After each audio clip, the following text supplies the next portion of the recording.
આજ કોઈનો દેહ દુર્ગંધ નથી મારતો, અને એમાંથી બાપુ એક તત્વ નીકળી જાય અને 2 દીમાં જો દેહ દુર્ગંધ મારી જતો હોય તો આપણે જોવું તો જોઈએ ને. અત્યારે ઉઠકીને સાફ સૂફ કૂંટ રાખે છે, જોવું તો જોઈએ ને, નક્કી તો કંઈક કરવું જો. આ કોઈએ કર્યું જ નહીં. એટલા માટે કહું છું કે આપણા મીરાબાઈ બોલ્યા કે આત્માને ઓળખ્યા વિના લક્ષ 84 નહીં મટે, તમારી ભ્રમણા ભાંગ્યા વિના ભવના ફેરા નહીં મટે. માણસના અવતારમાં બાપુ કંઈક આપણે કરવાની જરૂર છે. આ તમે જેટલું દેખાય છે એટલું બધું માણસે બનાવ્યું છે, તો મને એમ થાય કે આ લોઢા ઉડાડી શકે છે, આવા આવા આ ભડકા જેવા દી જેવા લાઇટો બનાવી શકે, આવા હાર્મોનિયમ બનાવી શકે, તબલા બનાવી શકે, બેન્જા બનાવી શકે. ઈશ્વરને આપણે ન મેળવી. હાવ આવ બાપા છે, ઓલો આ જોઈને બેઠો છે કે અંતરથી જો મને હાથ પડો તો હું આવવા તૈયાર જ છું, પણ આપણે ટાઈમ જ નથી. એમાં બાકી દીધા મોબાઈલ આવ્યા. તમે જુઓ તો મેં તો એક મોબાઈલમાં વિડીયો જોયો હતો કે ગાંધીજીનું 3 વાંદરાનું ઓલું રમકડું હતું ને, 3 વાંદરાનું એક હતું. એ કે એક વાંદરામાં આંખે હાથ રાખ્યા, એ કે ખરાબ જોવું નહીં. એક વાંદરાએ કાન હાથ રાખ્યા, એ કે ખરાબ સાંભળવું નહીં. એક વાંદરાએ મોઢે હાથ રાખ્યા, એ કે ખરાબ બોલવું નહીં. એ કે ગાંધીજી આ 3 વાંદરાનું જે ચિત્ર મૂક્યું હતું ને, એ કે મોબાઈલમાં 3 આવી ગયા. એ કે મોબાઈલમાં જે મનાણા હોય ને, એ કે બોલતાય નથી, સામું જોતાય નથી, ને કઈ સાંભળતાય નથી, વિચારવા જેવું નથી. આપણે મારી બધી વાત એ સાચી છે. ઘરમાં તમે આંટો મારીને વ્યાજ આવતો હોય ખબર ન રહે ગાવડા શું કોણ આવ્યું હતું, કોણ લઈ ગયું, શું લઈ જાય એ નથી ખબર રહેતી. એમાં આવો છે નાખે. અરે આ મોબાઈલ છે બાબુ, વાત જ નથી કર્યા જેવું. મોબાઈલની શું આપણે વાત કરી, બગાડ જે વધાર્યો છે. ઘણા એમ કે વાપરતા આવડે સારું. હું તો એમ કહું મોબાઈલ વસ્તુ સારી છે જ નહીં. વાપરતા આવડે તો સારી નથી, ન આવડે તો નથી સારી. એમાં જે આ નેટની વાત કરું છું. બાકી એ ઓલા જે પાવડા ફાઇટ જેવડા હતા ને હાથ તો કે સારા હતા. જ્યાં મોટા મોબાઈલ આવ્યા ને પછી જે બગાડ વધ્યો છે ને, ખોટું ખોટું ને ખોટું જ નકરું, કોઈ હાસું બોલવાનું જ નહીં. આપણે હલો ચાસો એ કે મુંબઈ શું ઓલો વંડી આડા ઊભા હોય, નકરા રાંગા દે રિયારી. એક બાપુ અમને કહેતા હતા, એ મને કે દરબાર 10 વર્ષ પછી તમે જોજો કે કોઈ ગામ એવું નહીં હોય કે આમાં 5 ગાંડા ન હોય. મેં બાપુ તમે 10 વર્ષની વાત કરો છો ને, હું તો આ ગામે ગામ જવું ચેક તો 2 થશે મને જોવા હોત મળ્યા. 10 વર્ષ થાય છે એની, 10 વર્ષ પછી તો લગભગ પોણું ગામ ગાંડું હોય છે. 5 ગાંડા થાય તો સારું. કઈ રીતે આપણે સારું કહી શકાય? બાપુ તમને વિચાર તો કરો, માલિકો તમારે કેવા ચિત્રો તમને જોવા મળે છે. આપણે જ્ઞાનની વાતો કરી છે ને ગમે એનો ઉપયોગ કરી છે તો આપણે કેવી રીતે આપણો સુધારો થઈ શકે? સત્ય જ નથી રહ્યા. એટલે સવારે આમ કહે છે બાપુ આ દેહની વાત છે. દેહ આ દેહનો કલર કેવો છે લ્યો મને કયો, કોઈને ખબર હોય તો. આજનું વિજ્ઞાન નથી ગોતી ગયું ભલામણ.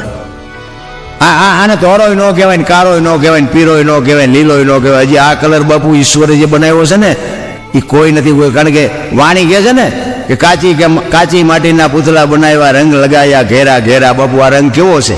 આજનું વિજ્ઞાન નથી ગોતી કે. છતાંય આપણે ઈશ્વરનો આ 2 આંખો છે લો, એક આંખે જોઈને તો એક જ દેખાય, 2 આંખથી જોઈ તો એક જ દેખાય લો. આ રચના કેવી કરી ને કે હાઈવેમાં હાઈવે જતો 2 આંખે 2 ખટારા ન દેખાવા જોઈએ? ભટકાવી દે ખબર પડે કે એક જ હતો. પાછું ચાર્જિંગ નહીં કરવાનું, પાવર નહીં, કાંઈ નહીં. તમે જુઓ તો ખરા આખી દુનિયા જોવા મળે કેવી ઈશ્વરે રચના કરી છે રામ. પાછા કે અમારી ભાઈ કંઈ નથી, કંઈ નથી. આપણે એક આંખ કાઢી દે, લાય લાખ રૂપિયા કાઢી દે. કોઈ તો હારા ભિખારી વેળા જ નથી મૂકતા, અમને કંઈ આપ્યું જ નથી, અમને કંઈ આપ્યું જ નથી. અરે ભલા માણા કેવો સમય આપ્યો છે. આમાં જો જીવતા ન આવડે તો શું? છોકરા કાજુ બદામની ઓગીઠું કરે બોલો. કાજુ બદામ લાવે ને તો એમ કે નથી ખાવું, એટલે ખા ને બાબા અમને પાર લઈ નથી જોડ્યું. એવો સમય આવ્યો છે. પણ જે મારો કહેવાનો અર્થ શું છે, કોઈ નાના માણસ ગરીબ ઝૂંપડામાં જાય અત્યારે બધા તડકો એટલો બધો પડે ને, મોટી બધા કરતા મરી ગયા. એટલે એસી છે, પંખા છે, શું મરી ગયા? ઝૂંપડામાં નજર તો કરો. પંખો નથી, લાઇટ નથી, બારણા નથી, ખાટલો નથી, ગાડલું નથી, લુગડા વગીરના છોકરા પડ્યા છે. અમને તડકો નહીં લાગતો? ઇનપા જો નજર કરો ને બાપુ, ગમે એટલો તાપ પડે તોય તમને તાપ ન લાગે. પણ તમે હારી જે બંગલાને મેળ્યું છે ને, ઇનપા નજર કરી કરો છો એટલે તમને નાનું લાગે છે. નાના માણા પર બાપુ કાંઈક તમારો જે જીવ હોય છે ને એને એ જે ગરીબ માણસની આંતળી જે કામ કરે ને એ બાપુ કોઈ રૂપિયાનો કામ કરે. ખોટી વાત છે. એટલા માટે મહાપુરુષો તમને મને વાણી રૂપી ખૂબ શાન કરી છે.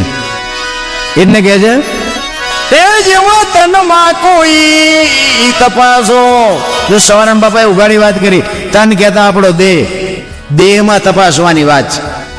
અને આ અનુભવવાની વાત છે. આને આ દેહને કાપીને ખોલીને જુઓ ને તો મારી પાસે કાંઈ નથી પશુ. આ અનુભવવાની વાત છે. 5 તત્વનો દેહ છે. આપણને ટાયર્ડ વાય આપણે કહીએ કે ટાયર્ડ બહુ વાય છે, પણ આટલા ફૂટ વાય છે કે આટલા મીટર વાય છે કહીએ કે તરસ બહુ લાગી હોય આપણે એમ કહીએ કે 2 લીટરની તરસ લાગી છે કે 1.5 લીટરની લાગી છે. આ તત્વની વાત. કોઈ પણ માણસ ગુજરી જાય ને, 5 જણા બેઠા હોય ને કે અમે અહીંયા બેઠા હતા તારે જ ગુજરી ગયા, તો તમારે પૂછવું તો જોઈએ ને કે જીવ કેવો હતો ને ક્યાંથી નીકળ્યો. એ તો કોક કયો આંખેથી કાનેથી નાકેથી ક્યાંથી નીકળ્યો તો હતો કેવો, હજી કોઈ નથી ગોતી એ કુરા. ઈશ્વરની જે બાપુ રચના છે ને એમાં તમારા મારા બુદ્ધિના ગાળિયા આપણે ગમે એવા થાય ને તો પતે એવું નથી. એટલે વશિષ્ઠ મહારાજ બાપુ રામાયણમાં એક સાખી લખે કે સુનહુ ભરત ભાવિ પ્રબળ જીવન મરણ જસ અપજસ નફો અને નુકસાન, આ 6 વસ્તુ કોઈના હાથમાં આજે નથી આવી.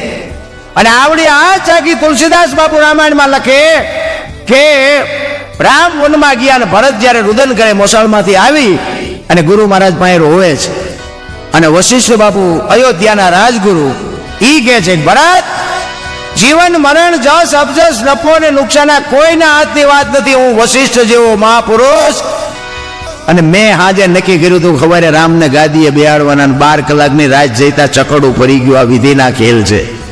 અને આ તુલસીદાસ બાપુ આમાં લખે અને એમાં એનું વર્ણન કરે કે આમાં નફો કોને, નુકસાન કોને, જીવન કોને, મરણ કોને, જ કોને, અબજ કોને. તો આમાં નફો થયો બાપુ સબરીને, નુકસાન થયું માં કૌશલ્યાને. જુવાન જોત દીકરો વહુ બે વનમાં જતો હોય માં માંથી કેવી વીતી. સબરી યારે નાચનો નેડો નહોતો બાપુ, મારા નાથને અહીંયા જવું પડ્યું. નફો સબરીને થયો, નુકસાન બાપુ હગી જનેતાને થયો. તો જીવન કોને મળ્યું અને મૃત્યુ કોને મળ્યો? મૃત્યુ રાજા દશરથ બાપુ રામ જેવો દીકરો હોવા છતાં મૃત્યુને રોકી ન શક્યો. દશરથ રાજાને મૃત્યુ મળ્યો અને જીવન મળ્યું અહલ્યાને બાપુ શ્રાપમાંથી મુક્ત થઈ જાય પગ અડ્યો. તો કે આમાં જ કોને મળ્યો ને અબજ કોને મળ્યો? અબજ મળ્યો કઈને, અને જ કાઢી ગયા વાંદરા. તેથી રામને વાંદરા કામમાં આવ્યા, કોઈ કામમાં નથી આવ્યું. એમ સમય હોય ને ત્યારે સમયની બાપુ આ વીજળીના ચમકારે મોતી પરોવવાની વાત છે. કૃષ્ણ પરમાત્મા મથુરાની જેલમાં જન્મ્યા ને પછી વાસુદેવ બાપુ અહીંયા ગોકુળમાં મૂકવા ગયા.